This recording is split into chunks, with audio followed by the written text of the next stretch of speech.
The desert stretched endlessly before Moses, a vast expanse of rocky terrain and golden sand that shimmered under the relentless sun. For years this wilderness had been his home, a place of solitude, far removed from the grandeur of Egypt where he had once lived as a prince.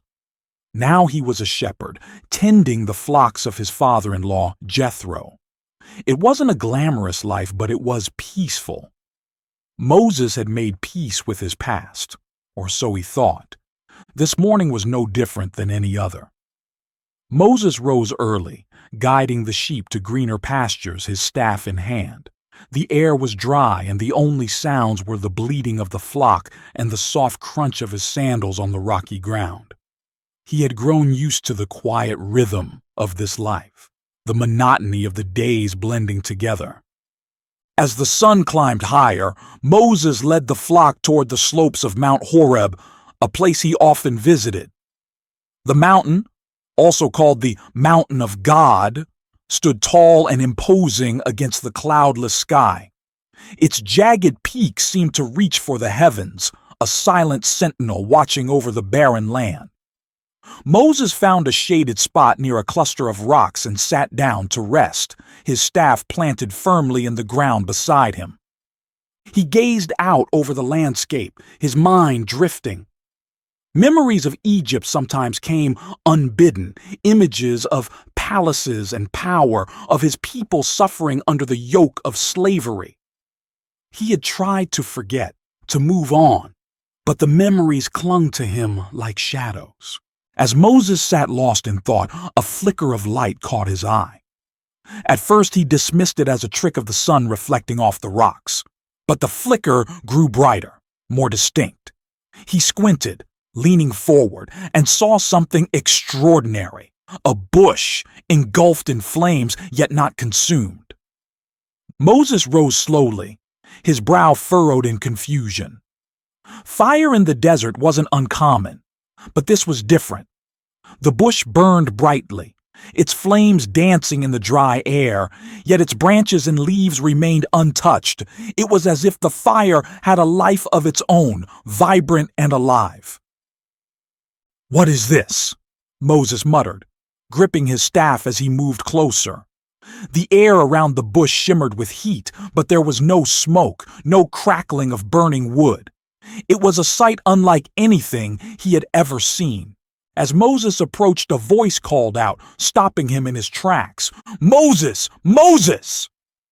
He froze, his heart pounding in his chest. The voice was powerful, yet calm, echoing across the rocky terrain. It seemed to come from the very heart of the flames, as if the fire itself were alive. "Here I am," Moses said, his voice trembling. He gripped his staff tightly, his eyes fixed on the burning bush. "Do not come any closer," the voice commanded. "Take off your sandals, for the place where you are standing is holy ground." Moses hesitated for only a moment before obeying, slipping off his sandals and stepping back. The ground beneath his feet felt cool despite the heat of the day. He dropped to his knees, bowing his head, a mixture of awe and fear flooding his heart. "I am the God of your father," the voice continued. "The God of Abraham, the God of Isaac, and the God of Jacob." At these words, Moses covered his face with his hands, unable to look at the bush. He had heard of this God, the God of his ancestors, the God of the covenant, but this encounter was beyond anything he could have imagined. This wasn't a story told around a fire. This was real, and it was terrifying. The voice spoke again, its tone filled with both sorrow and resolve. "I have indeed seen the misery of my people in Egypt.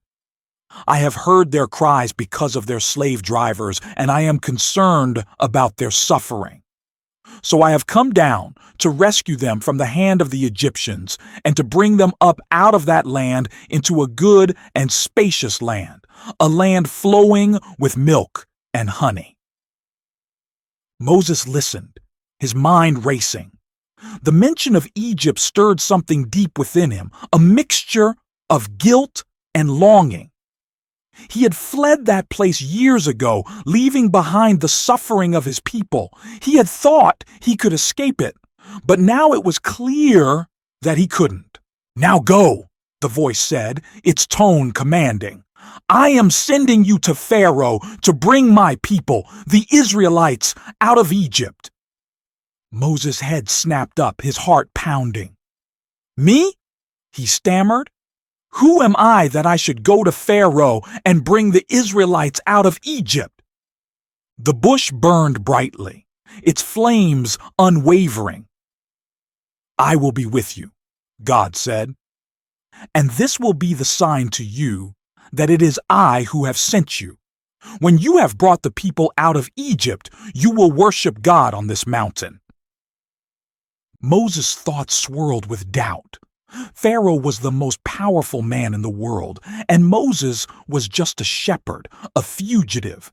How could he stand before Pharaoh and demand the release of an entire nation? "If I go to the Israelites," Moses said, his voice trembling, "and say to them, 'The God of your fathers has sent me,' and they ask me, 'What is his name?' what should I tell them?" God replied, his voice steady and unchanging, "I am who I am. This is what you are to say to the Israelites, 'I am has sent me to you.'" Moses sat in stunned silence, the weight of those words pressing down on him. I am, eternal, unchanging, self-existent. The name spoke of power and authority beyond anything Moses could comprehend. As the flames continued to dance within the bush, Moses felt a mix of awe, fear, and uncertainty. He knew this encounter would change his life forever, but he didn't know how. For now, all he could do was listen. The bush continued to burn, its flames bright and unyielding, as the voice of God echoed in the stillness. Moses knelt, his face pressed into his hands, overwhelmed by the weight of the calling he had just received. The quiet life he had built in Midian now seemed a distant memory, a fragile illusion shattered by this encounter. "Moses!" the voice called again, gentle yet commanding. "I have seen the oppression of my people. I have heard their cries and know their suffering. Now is the time to act, and I have chosen you to lead them to freedom." Moses lifted his head slowly, his face lined with hesitation. "But Lord," he began, his voice trembling, "why me? I'm nobody, just a shepherd in the wilderness. Pharaoh won't listen to me. I'm not a leader. I'm not—" He trailed off, the words catching in his throat. The fire flickered but did not diminish, as if God's patience burned alongside the flames. "I will be with you," the voice said again, steady and unshaken. "You are not alone." Moses glanced at his staff lying on the ground beside him. Its gnarled wood, smooth from years of use, symbolized his simple life. He thought of his days wandering the hills, caring for sheep, a life far removed from the politics and power struggles of Egypt. And yet, the memories of his people, their cries of pain and despair, tugged at him. "Lord," Moses said, desperation creeping into his voice, "if I go to the Israelites and say, 'The God of your fathers has sent me,' they'll ask, 'What is his name?' What do I tell them?" The flames brightened, and the voice responded with a declaration that reverberated through Moses' very soul. "I am who I am. Tell them, I am has sent me to you. Say to the Israelites, 'The Lord, the God of your fathers, the God of Abraham, Isaac, and Jacob has sent me. This is my name forever, the name you shall call me for generations to come.'" Moses bowed his head, the weight of God's words settling over him. The name "I am" echoed in his mind, a name that spoke of eternal presence and unshakable authority. He felt the pull of something greater than himself, but fear still gnawed at him. "Suppose they don't believe me," Moses said hesitantly. "What if they say, The Lord didn't appear to you. What proof can I give them?" The fire crackled, and God's voice replied, "What is that in your hand?" Moses looked down, his fingers curling around the familiar wooden staff. "A staff," he answered. "Throw it on the ground," God commanded. Moses obeyed, tossing the staff onto the rocky ground. The moment it struck the earth, it transformed into a serpent, its body coiling and writhing. Moses stumbled back, his heart racing as he stared at the snake in shock. "Reach out your hand and take it by the tail," God said. Moses hesitated, every instinct warning him to stay away, but he took a deep breath, stepped forward, and grabbed the snake's tail. As soon as his fingers touched it, the serpent stiffened and transformed back into a staff, solid and familiar in his grip. "This," God said, "is so they may believe that the Lord, the God of their fathers, has appeared to you." Moses stared at the staff in his hand, his mind reeling. But before he could speak, God continued, "Now put your hand inside your cloak." Moses did as he was told, slipping his hand into the folds of his robe. When he drew it out, his breath caught in his throat. His hand was leprous, white as snow, its skin covered in sickly patches. "Put it back into your cloak," God instructed. Moses quickly obeyed, and when he pulled his hand out again, it was restored, whole and healthy, as if nothing had happened. "If they do not believe you or pay attention to the first sign," God said, "they may believe the second. And if they still do not believe, take water from the Nile and pour it on the ground. The water will turn into blood." Moses felt the enormity of the moment pressing down on him. God was giving him signs, miracles to demonstrate his power, but still, doubt clung to him like a shadow. "Lord," Moses said, his voice cracking, "I'm not a good speaker. I never have been. I'm slow of speech and tongue. How can I possibly do this?" The flames of the bush flared briefly, but God's voice remained calm. "Who gave human beings their mouths? Who makes them deaf or mute? Who gives them sight or makes them blind? Is it not I, the Lord? Now go. I will help you speak and teach you what to say." Moses hesitated, his fear outweighing his faith. "Please, Lord," he said, almost whispering, "send someone else." For a moment the fire seemed to grow still, as if God's patience had reached its limit. Then the voice spoke again, this time with a sharper edge. "What about your brother, Aaron the Levite? I know he can speak well. He is already on his way to meet you, and his heart will be glad when he sees you. You shall speak to him and put words in his mouth. I will help both of you speak and will teach you what to do." Moses looked at the ground, his staff still gripped tightly in his hand. He knew there was no escaping this call. God had chosen him, not because he was powerful or eloquent, but because of God's own plan. "Take this staff in your hand," God said, "so you can perform the signs with it." The flames of the bush burned as brightly as ever, but now they felt less intimidating and more reassuring. Moses took a deep breath and rose to his feet. He glanced one last time at the burning bush, the source of this life-changing moment, before turning toward the path back to Midian. The journey to Egypt would be long and filled with challenges, but Moses knew one thing for certain: he was not going alone. As the glow of the burning bush faded into the distance, Moses trudged down the rocky slopes of Mount Horeb, his staff clutched tightly in his hand. The staff, which had been nothing more than a shepherd's tool hours before, now felt like a symbol of something far greater, an extension of God's power and a reminder of the enormous task ahead. His mind churned with doubts and fears, though he knew turning back was no longer an option. The sun was beginning to set, painting the desert in hues of red and gold. Moses paused at the edge of a ridge, gazing out over the barren wilderness. His heart was heavy, his thoughts clouded with uncertainty.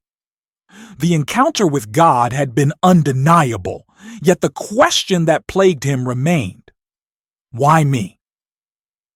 The memories of his life in Egypt resurfaced as he walked, unbidden and sharp. He had grown up in Pharaoh's palace, a life of privilege and luxury, but that life had ended the day he killed an Egyptian overseer. He had acted in anger, trying to protect one of his Hebrew brethren, but the act had branded him a murderer and forced him into exile. For 40 years he had lived a quiet, humble life in Midian. He had married Zipporah, raised children, and cared for Jethro's sheep. He thought he had left Egypt behind, yet now God was calling him back. The thought of facing Pharaoh, of demanding the release of an entire nation, felt impossible. By the time Moses reached the camp, the sky was dark and the stars shimmered overhead. The warm glow of a small fire lit the entrance to Jethro's tent. Moses approached slowly, his footsteps hesitant. Inside, Zipporah was tending to their youngest son, while Jethro sat nearby, sharpening a blade. Jethro looked up as Moses entered, his expression kind but curious. "You've been gone a long time," he said, his tone gentle. "What happened on the mountain?" Moses hesitated, unsure how to explain. He sat down beside the fire, the warmth, a welcome comfort against the cool night air. "I encountered something extraordinary," he began. "God spoke to me." Jethro's eyes widened slightly, but he didn't interrupt. Moses continued, his voice steady despite the turmoil in his heart. "He appeared to me in a burning bush, a bush that was on fire but wasn't consumed. He called me by name and told me that he has seen the suffering of his people in Egypt. He's sending me to Pharaoh to demand their freedom." The tent fell silent except for the crackling of the fire. Zipporah looked up from her son, her eyes filled with concern. Jethro leaned back, his expression thoughtful. "And how did you respond to this call?" he asked after a moment. Moses let out a bitter laugh, shaking his head. "I told him I wasn't the right person, that I'm not a leader, that I'm not a speaker. But he wouldn't take no for an answer. He gave me signs, miracles to prove his power, and he's sending Aaron, my brother, to help me." Jethro nodded slowly. "It seems clear that this is God's will," he said, "but I can see the weight of it on you." "It's overwhelming," Moses admitted, his voice barely above a whisper. "I've spent 40 years trying to forget Egypt, to bury my past. Now I'm supposed to march into Pharaoh's court and demand he release an entire nation? What if I fail? What if I put my people in even greater danger?" Zipporah set her son down gently and crossed the tent to sit beside Moses. She placed a hand on his arm, her touch firm but comforting. "Moses, you've always cared for your people," she said. "You risked everything for them once before. Perhaps God has been preparing you for this all along." Her words lingered in the air, a reminder of the man Moses used to be, the man who had stood up to injustice, even at great personal cost. He looked at her, gratitude flickering in his eyes. "I don't know if I'm ready," he said.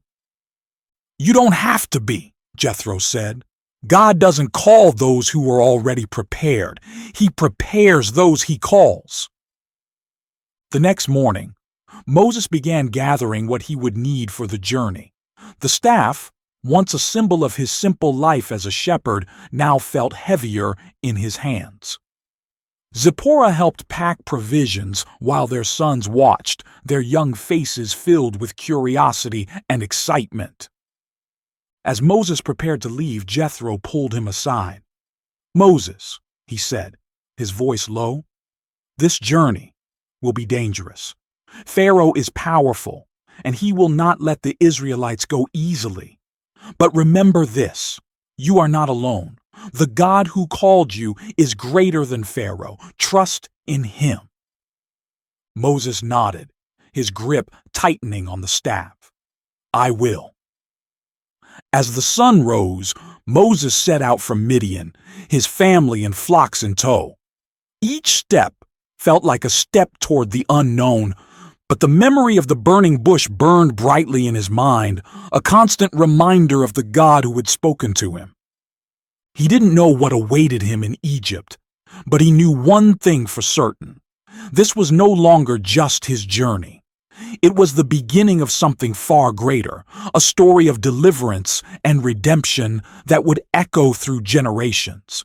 The morning air was crisp as Moses led his family and flocks away from Midian. The sun rose steadily, painting the rocky hills in golden light. Each step felt heavier than the last, not because of the terrain, but because of the burden Moses carried in his heart. He clutched the staff tightly, its rough wood grounding him in the reality of his calling. The memory of the burning bush lingered in his mind, a vivid reminder of the God who had spoken so clearly, yet whose plans seemed so daunting. Zipporah walked beside him, her gaze steady and supportive. Their sons trailed behind, their excitement at the journey contrasting sharply with Moses' somber mood. As they crossed the arid plains, Moses couldn't help but replay the encounter in his mind, God's voice, the miraculous signs, and the weight of the task that lay ahead. By midday, the group stopped near a small cluster of trees to rest. The sheep grazed lazily while the children played in the sparse shade. Moses sat on a rock, staring out at the horizon. Egypt lay somewhere far beyond those hills, a land of both memories and fears. Zipporah approached, handing him a water skin. "You've been quiet all morning," she said softly, sitting beside him. "What's on your mind?" Moses sighed, his shoulders slumping. "Everything," he admitted. "Pharaoh, the Israelites, the miracles I'm supposed to perform. I keep asking myself, why me? There are so many others who are stronger, braver, more capable. Why would God choose someone like me?" Zipporah placed a hand on his arm, her touch warm and steady. "Because you care," she said. "Because you've seen the suffering of your people and couldn't turn away, even when it cost you everything. Maybe that's exactly why he chose you." Moses looked at her, the weight of her words sinking in. She always had a way of grounding him, of helping him see what he couldn't on his own. As the afternoon wore on, the group resumed their journey. The terrain grew rougher, the hills steeper, but Moses pressed on, his thoughts still a whirlwind of doubt and determination. As they approached a narrow pass between two cliffs, Moses paused, sensing something unusual. The air felt heavier, charged with an unseen presence. "Stay here," he said to Zipporah, handing her the reins of the donkey. He stepped forward cautiously, his staff in hand, his eyes scanning the rocky path ahead. Suddenly, the air seemed to shimmer, and Moses froze. A figure stood before him, radiant and imposing, blocking the path. It was an angel of the Lord, its presence both awe-inspiring and terrifying. Moses instinctively lowered his gaze, his heart pounding. "Moses," the angel said, its voice like a melody woven with thunder. "You are on the path God has set for you, but there is something that must be addressed before you proceed." The angel's words were cryptic, but Moses felt their weight. He turned back toward Zipporah, who had stepped closer, her expression a mix of concern and understanding. She seemed to grasp something Moses didn't, her eyes flickering with resolve. Without hesitation, Zipporah knelt beside their eldest son, drawing a sharp flint knife from her bag. Moses watched in confusion and alarm as she performed the act of circumcision, a sign of the covenant between God and his people. When she finished, she held the small piece of skin and touched it to Moses' feet, her voice firm yet reverent. "You are a bridegroom of blood to me," she said, her words carrying a solemn weight. In that moment, the angel stepped aside and the tension in the air lifted. Moses stood in stunned silence, the realization dawning on him. God's covenant with Israel was not just a distant promise. It was personal, binding him and his family to the mission ahead. The group resumed their journey, the encounter with the angel lingering in Moses' mind. He couldn't shake the sense that every step he took was part of a larger plan, one far beyond his understanding. His doubts remained, but so did his resolve. The God who had called him from the burning bush was leading him still, guiding his path even when it seemed impossible. As the sun set and the horizon darkened, the silhouette of another figure appeared in the distance. Moses squinted, his heart leaping as he recognized the man approaching them. It was Aaron, his brother, just as God had promised. The two men met in a quiet embrace, their shared history and the weight of their task unspoken but deeply felt. "The Lord sent me," Aaron said, his voice steady. "He told me to meet you here." Moses nodded, the first flicker of hope lighting his face. Together, they would face Pharaoh, the Israelites, and the impossible journey ahead. They were not alone. As the brothers spoke into the night, the burning bush, the angel, and the covenant all felt like threads in a tapestry, weaving a story of deliverance that was just beginning to unfold.